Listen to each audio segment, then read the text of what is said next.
Welcome to Bind EduTech, and this is a continued class in which we are discussing some short question type answers from the chapter Should Wizard Hit Mommy? ये हम लोग इस chapter से question answers, short question answers discuss कर रहे थे और साथ ही साथ मैं ये भी बताता जा रहा था कि इस बात की कोई गारंटी नहीं होती ना कि ये क्वेश्चन जो है ये कितने मार्क्स का आएगा, ये गारंटी नहीं होती। कोई यही क्वेश्चन, कोई सेम क्वेश्चन कोई 2 नंबर का भी आ सकता है, वही क्वेश्चन 8 नंबर का भी आ सकता है। वही क्वेश्चन 8 नंबर का भी आ सकता है। ये भी मैंने 3 आंसर्स आपके साथ अभी तक मैंने डिस्कस किया है, 3 आंसर्स डिस्कस किया है। तो जैसे तीसरा आंसर में मैंने जो बनाया, जो सैंपल दिया, वो मैं बोला रहा हूँ कि 2 नंबर के लिए या 3 नंबर के लिए इतना आप बताइएगा तो काम चल जाएगा, मतलब इसमें अच्छे मार्क्स आ जाएंगे। क्या पूछा था? पूछा था कि आपके अनुसार, कहानी जो पढ़ा आपने उसके अनुसार जैक स्टोरी टेलिंग के कला में कैसा था आपके नज़र से? तो ये 2 या 3 मार्क्स कैटेगरी में पूछा अगर, तो सबसे पहले स्टार्ट किया उसका नेगेटिव पॉइंट से, और नेगेटिव पॉइंट में की वर्ड है लैक वैरायटी। खाली लैक वैरायटी याद रखना है कि इसके स्टोरीज़ में वैराइटीज़ नहीं होते थे। अब ये क्यों लिख रहे हो वो भी आगे लिख देना है, क्योंकि उसका सभी स्टोरी सेम रहता था, सिर्फ थोड़े थोड़े वेरिएशंस रहते थे। ये इसका नेगेटिव पॉइंट हो गया, लैक वैरायटी, और उसका रीज़न दे दिए। उसके बाद एक ही नेगेटिव पॉइंट, उसके बाद पॉजिटिवनेस 3 बताए हैं कम से कम। पॉजिटिवनेस देखो, पहला इंटरेस्टिंग नरेटिव विथ जेस्चर्स, उसके कहानी नरेट करने का तरीका इंटरेस्टिंग था और वो जेस्चर्स भी यूज़ करता था। जेस्चर्स मैंने बोला कि एक्शंस भी करता था स्टोरी में। अगर बंदर का कैरेक्टर के बारे में बोल रहा है तो उसके जैसा जेस्चर करेगा, अगर हाथी के कैरेक्टर के बारे में तो उसके जैसा जेस्चर करेगा। हाथों से जो बॉडी का जो स्ट्रक्चर होता है वो वैसा बनाता था। ये उसका स्पेशलिटी था। ये अच्छा पॉइंट है और बहुत बड़ा पॉइंट है, गुड पॉइंट है एक स्टोरी टेलर के लिए, ठीक है। और इसके अलावा ये पहला पॉजिटिव पॉइंट। दूसरा, साउंड इफ़ेक्ट्स निकालता था। हर कैरेक्टर का अलग साउंड इफ़ेक्ट निकालने की कोशिश करता था कि बच्चा का कैरेक्टर बोल रहे हैं तो बच्चा जैसा बोले, अगर मदर का कैरेक्टर बोल रहे हैं तो मदर जैसा बोले। वॉइस ओवर चेंज करता था, उसको साउंड इफ़ेक्ट लिखा है। और फिर लास्ट में एक वर्ड लिखा हिस्ट्रॉनिक्स, जिसका मतलब मैंने बताया कि अजीबो गरीब एक्सप्रेशंस बना लेना। अजीबो गरीब अनयूजुअल एक्सप्रेशन आप लिख सकते हैं, हिस्ट्रॉनिक्स अगर न याद रहे तो। अनयूजुअल एक्सप्रेशन, तो ये उसका मतलब कि जैसे ये एक्चुअली में हिस्ट्रॉनिक्स वर्ड जो यूज़ किया है वो इसलिए किया क्योंकि वो जब विजार्ड का कैरेक्टर के बारे में बताता था, जो स्टोरी लोग पढ़े होंगे वो जानते होंगे कि विजार्ड का कैरेक्टर ही उसका फेवरेट कैरेक्टर था। उसी का आवाज़ निकालने में और उसका जेस्चर में उसको मज़ा आता था सबसे ज़्यादा, ठीक है। और वहीं ये भी बताए थे कि जैक को लगता था कि ओल्ड मैन का वॉइस जो है वो उसको सूट करता है। ये भी टेक्स्ट बुक में मैंने बताया है, लिखा हुआ था। तो उसके पॉजिटिव इफेक्ट्स दिए। अगर हिस्ट्रॉनिक्स नहीं याद रहे तो अनयूजुअल एक्सप्रेशन वर्ड यूज कर लेना, ठीक है। अब इससे आसान नहीं, अनयूजुअल एक्सप्रेशन अगर नहीं लिख पाए तो फिर 2 ही रहने देना, जेस्चर्स और साउंड इफेक्ट, अगर अनयूजुअल एक्सप्रेशन नहीं लिख पाए तो। अब ये तो हम 5 लाइन 6 लाइन में 2-3 मार्क्स से कैटेगरी में बताएं। अब मान लो कि यही क्वेश्चन आ जाए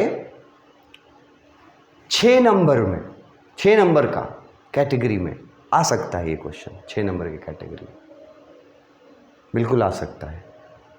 5 नंबर में, 6 नंबर में, 7 नंबर की कैटेगरी में अगर आ जाएगा तो आपके पास तो 5-6 लाइन्स हैं, और 7 नंबर 6 नंबर के कैटेगरी में तो आपको कम से कम 15 लाइन लिखना है।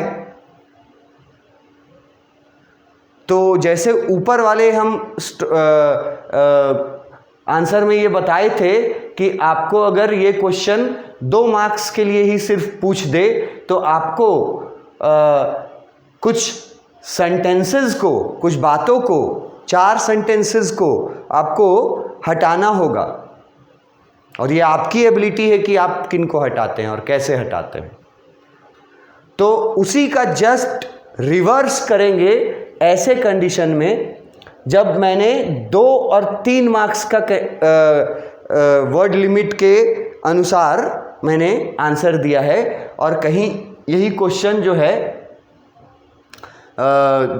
कोई भी क्वेश्चन जिसमें स्किल, जैक का स्टोरी टेलिंग के आर्ट में वो कैसा था ये पूछ लिया जाए और 6-7 नंबर का पूछ लिया जाए, तो क्या करेंगे कि ये बात जो बताए हैं, ठीक है, तो इसी में हम लोग 5 या 4 वाक्य और ऐड करेंगे। किस चीज़ से जुड़ा हुआ? उसके आर्ट ऑफ स्टोरी टेलिंग से जुड़ा हुआ, उसके टैलेंट से जुड़ा हुआ 4-5 बात और ऐड कर देंगे इसमें, तब वो 6-7 नंबर का को भी सेटिस्फाई कर देगा। अब वो 4-5 बात कौन कौन सा ऐड करेंगे ये सोचना पड़ेगा ना कि कौन कौन सा बात ऐड करेंगे। तो पहले तो ये जान लो कि किस चीज़ के बारे में है, उसका टैलेंट के बारे में है, ठीक है। तो जो लोग टेक्स्ट बुक से पढ़ा होगा तो जहाँ पर ये टैलेंट वाला बात बोला गया है, ये कि सेम स्टोरी रहता था, स्लाइट वेरिएशन रहता था यहाँ वहाँ, ठीक है, यहीं पर यहाँ पे हम वाक्यों को जोड़ सकते हैं और वाक्य इसी चीज़ से रिलेटेड। अब एग्जाम्पल मैं देता हूँ, हम लोग जोड़ सकते हैं यहाँ पर कि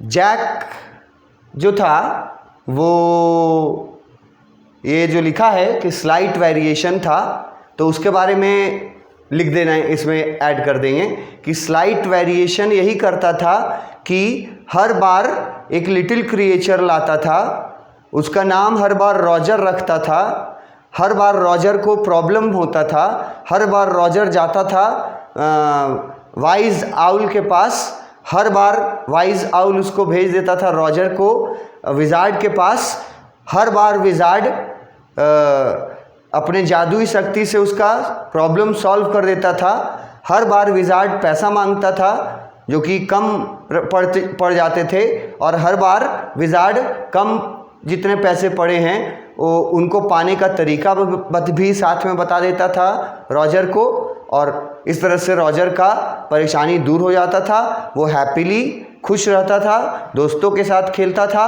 और शाम के समय उस समय अपने घर पहुंचता था मदर के पास, जिस समय बॉस्टन से आने वाली ट्रेन का विसल सुनाई देता था। अब इतना बात है इसके बाद लिखने लायक, इतना बात, पूरा बेसिक टेल। तो अगर ये 6 या 7 नंबर के कैटेगरी में दे दिया तो इस जगह पर आप अगर वो बेसिक टेल जो था उसके बारे में डिस्कस कर दें, लिखें, तो मुझे लगता है कि आराम से इसमें इस 5 लाइन को 15 लाइन में बदला जा सकता है। बेसिक टेल पूरा इंक्लूड कर देंगे तो 15 लाइन तो एकदम हो जाएगा। स्टार्टिंग यही रहेगा, यहाँ चेंज करेंगे, जहाँ लिखा है slight variation here and there, ठीक है, यहाँ चेंज यहीं पर ऐड करेंगे, क्योंकि यहीं पे मुझे दिख रहा है कि इसके बारे में और लिखा जा सकता है कि क्या क्या वेरिएशंस करता था और बेसिक टेल क्या था।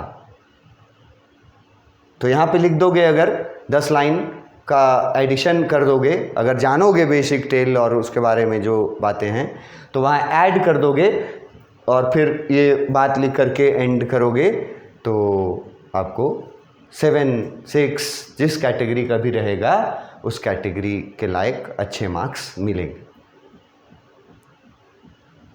और मैं बार बार ये बताता हूँ कि ये जो क्वेश्चन आंसर्स सब्जेक्टिव जो लिखने का एक काम है, स्टूडेंट्स के लिए, ऑलमोस्ट बहुत सारे स्टूडेंट्स के लिए, कुछ अगर एक्सेप्शंस छोड़ दें तो बहुत सारे स्टूडेंट्स के लिए ये काम उनको एक टफ काम लगता है।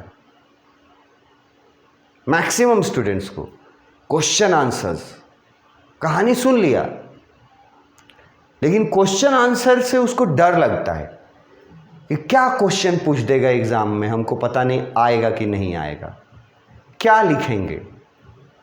ये डर मैक्सिमम स्टूडेंट्स को होता है।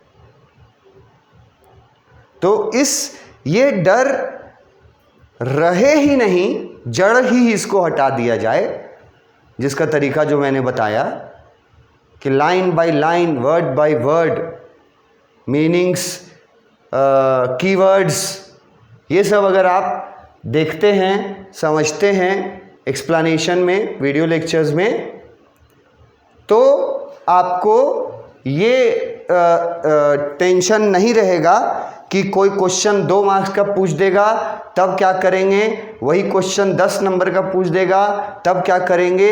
ये टेंशन उन लोगों को नहीं होगा जो एक्सप्लेनेशन वीडियोस पूरे डिवोशन के साथ देखेंगे। इसलिए हम ये बार बार फोकस करते हैं कि क्वेश्चन आंसर्स ही लिखना है ना फाइनल एग्ज़ाम में, और उसी से घबराहट होती है आपको, स्टूडेंट्स को, हर सबको होती है। मैं जब था स्टूडेंट तो मुझे भी होती थी ना। कहानी सुन लिए, उसके बाद टेंशन कब होता था कि अब इससे क्वेश्चन क्या पूछेगा और हम बताएंगे क्या और कैसे बताएंगे, क्या क्या बताएंगे, कितना नंबर का पूछेगा। तो ये सब नॉर्मल है आपके मन में, ये डर बहुत लोगों के मन में रहता है। स्पेशली मैं फोकस कर रहा हूँ, मेंशन कर रहा हूँ कि जो स्टूडेंट्स थोड़े वीकर कैटेगरीज से आते हैं इंग्लिश में, जिनका बैकग्राउंड थोड़ा कमज़ोर रहता है, उन स्टूडेंट्स के लिए तो क्वेश्चन आंसर लिखना मतलब हिमालय पर्वत चढ़ने बराबर उनको मुश्किल लगता है। ऐसे बच्चों को जो थोड़े भी वीक होते हैं इंग्लिश में, उनको लगता है कि क्वेश्चन आंसर मतलब जो है वो सबसे बड़ा दुश्मन है उनका, और उसको करना, उसको लिखना, चाहे कितना भी मार्क्स का पूछे, उसको लिखना वो एक टफ टास्क है। ये पार्टिकुलरली मैं उस ग्रुप की बात कर रहा हूँ जो एवरेज से भी नीचे इंग्लिश का कैटेगरी में आते हैं, कमज़ोर हैं इंग्लिश में। तो उनके लिए तो क्वेश्चन आंसर तो हिमालय पर्वत जितना भारी हो जाता है। तो उन स्टूडेंट्स को भी मेरा ये सजेशन है कि ये जो बोझ आपको लगता है ना क्वेश्चन आंसर्स, ये एकदम नहीं लगेगा। बस आपको सारा फोकस आपको वीडियो चैप्टर जो टेक्स्ट बुक से बताना शुरू करते हैं, और शुरू से, खाली टेक्स्ट बुक से नहीं, चैप्टर के टाइटल से, उसके ऑथर के बारे में, उसके बाद थीम के बारे में, इंट्रोडक्शन के बारे में, कैरेक्टर्स के बारे में, इतना हम बताते हैं। उसके बाद हम फिर आ जाते हैं line by line explanation of the text book में। तो वो वीडियोस अगर आपने देख लिया और थोड़ा भी मन लगा के देख लिया, तो ये मैं एश्योर करता हूँ कि आपका परफॉर्मेंस पहले के मुकाबले बेहतर रहेगा। आपके अंदर कॉन्फिडेंस पहले के मुकाबले ज़रूर बेहतर रहेगा कि कोई भी क्वेश्चन पूछे देखेंगे। हमको सब पता है कहानी के बारे में, हम लाइन बाय लाइन पढ़ें कहानी को और सुने हैं और समझे हैं। तो ये थर्ड क्वेश्चन कि अगर जैक के स्टोरी बताने के टैलेंट के बारे में पूछा जाए 2-3 मार्क्स का, तो ये आंसर दे देंगे। ठीक है, 1 नेगेटिव पॉइंट और यहाँ 3 पॉजिटिव पॉइंट्स बताए गए हैं। अगर यही लंबा करना रहे तो यहाँ पर उसका बेसिक टेल और जो छोटे छोटे वेरिएशंस करता था वो यहाँ पर लिखेंगे, और जो लोग चैप्टर पढ़े होंगे उनके पास ना आराम से 10-15 लाइन रहेगा यहाँ लिखने के लिए बेसिक टेल के बारे में। तो वो यहाँ लिखेंगे और आंसर आपका 6-7 मार्क्स की कैटेगरी में चला जाएगा। नेक्स्ट क्वेश्चन पे आते हैं। Question number 4, how was the custom of story telling specially fatiguing on Saturday. अब एक क्वेश्चन है। अब क्योंकि हम लोग को पहले से, आपको पहले से पता है कि हम लोग शुड विजार्ड हिट मॉमी नाम का चैप्टर का क्वेश्चन आंसर्स कर रहे हैं, तो ये क्वेश्चन पढ़ने के बाद क्वेश्चन आपको शायद जल्दी समझ में आ जाएगा। लेकिन जब क्वेश्चन पेपर फाइनल आएगा तो उसमें तो सभी चैप्टर्स से न रहेंगे। जैसा मैं बोलता हूँ कि क्वेश्चन पढ़ने के बाद बहुत बार आपको ये डिसाइड करना पड़ता है पहले कि ये क्वेश्चन किस चैप्टर से है।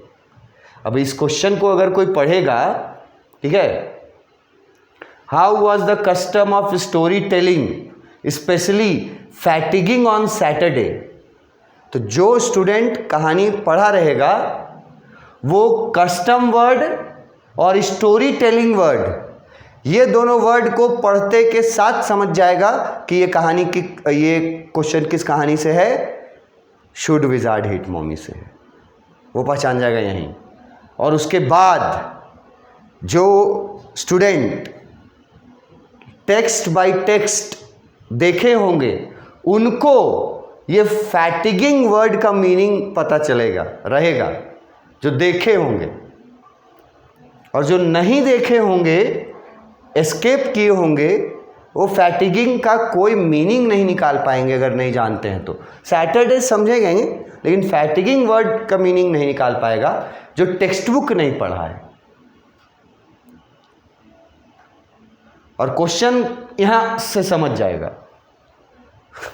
लेकिन अगर ये वर्ड नहीं जानता है, कोई भी स्टूडेंट अगर ये वर्ड नहीं जानता है, फैटिगिंग वर्ड इस चैप्टर से, तो मेरा फिर से सलाह रहेगा कि आपको क्वेश्चन आंसर से पहले चैप्टर पढ़ने, देखने, सुनने और समझने की ज़रूरत है। आप तब तुरंत जान जाइएगा कि फैटिगिंग वर्ड क्या होता है।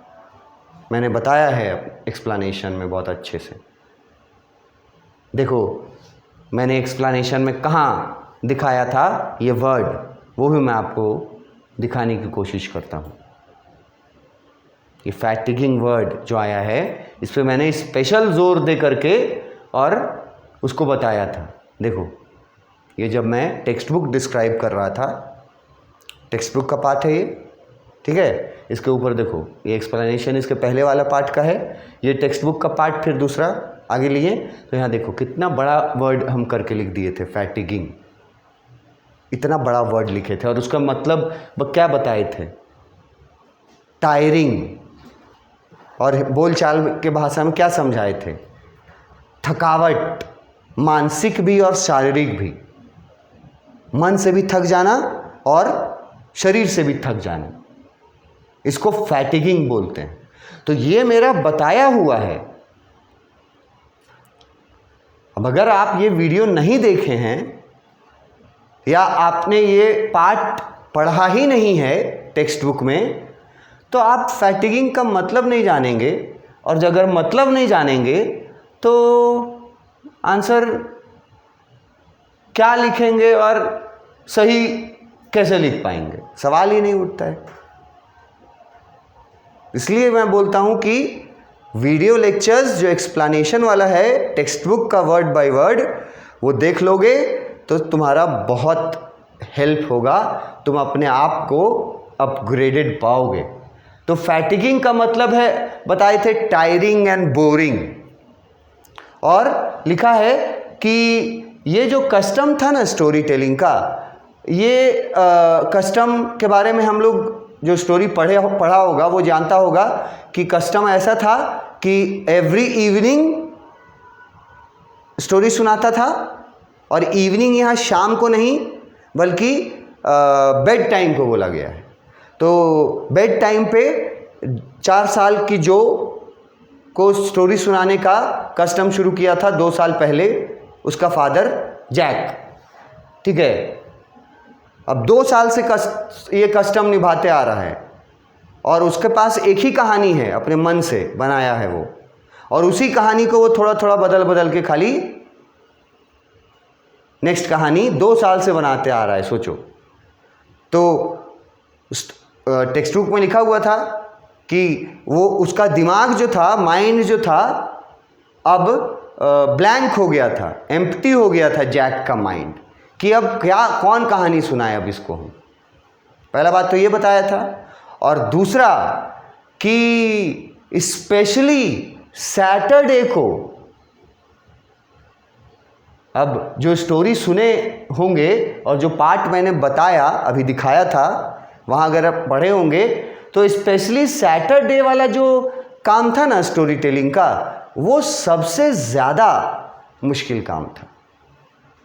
क्वेश्चन ये पूछा है, कीवर्ड क्वेश्चन का है कि स्पेशली सैटरडे को ही वो कस्टम सबसे ज़्यादा टायरिंग, सबसे ज़्यादा उबाऊ, थकाऊ काम उसी दिन क्यों लगता था, सैटरडे के दिन ही क्यों लगता था।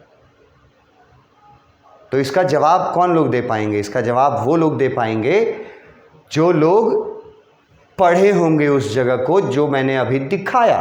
मैं वापस दिखाता हूं।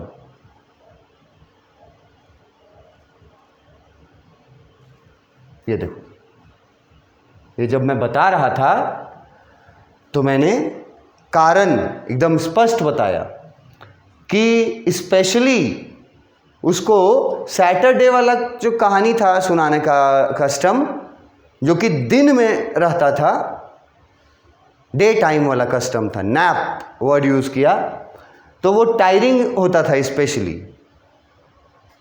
और इसका रीज़न भी मैंने बताया है, देखो एकदम क्लियर क्यों टायरिंग होता था, बिकॉज करके बताया था। बिकॉज जो नेवर फेल एस्लीप इन नैप्स एनी मोर, क्योंकि जो अब दिन के समय, सैटरडे के दिन के समय कहानी सुनाते वक्त या कहानी सुनाने से अब वो सोती नहीं थी। Never fail asleep, Saturday specially दिन के वक्त जब वो कहानी सुनाता था तो वो सोती नहीं थी अब। और यही मेन प्रॉब्लम है, कीवर्ड है कि क्यों सैटरडे का स्टोरी टेलिंग का वर्क सबसे ज़्यादा उबाऊ था। कीवर्ड यही है कि नेवर फेल एस्लीप इन नैप्स एनी मोर, मतलब नाउ। पहले वो सो जाया करती थी सैटरडे को दिन में जब कहानी सुना के सुलाते थे, तो लेकिन अब 4 साल की जब हुई है अब नहीं सोती है। तो ये इसका कीवर्ड हुआ इसके आंसर का, ठीक है। ये मैंने यहाँ बताया था आपको, ये देखो आपको मैंने प्रूफ दिया कि ये मैंने अपने लेक्चर में शामिल किया था, और यही आंसर जो है वो आपको यहाँ देना पड़ेगा। देखो यहाँ लिखा है, जो was now 4 and no longer slept like an infant, कि जो अब 4 साल की हो गई थी और अब वो सैटरडे का कहानी सुन करके, दिन वाला कहानी सुन करके अब नहीं सोती थी, जैसा कि वह पहले सो जाया करती थी, अब नहीं सोती थी। ये बात यहाँ पे क्लियर इस ये में बताया गया है, यही रीज़न है, ये की रीज़न है। तो ये 2, 3 या 4 नंबर तक के क्वेश्चंस को ये सेटिस्फाई करेगा, और अगर उससे ज़्यादा नंबर का यही क्वेश्चन पूछ दिया तो फिर उसको डिस्कस करेंगे कि और क्या ऐड करना पड़ेगा और कहाँ ऐड करना पड़ेगा। ये हम लोग अपने नेक्स्ट क्लास पे करेंगे। Thank you.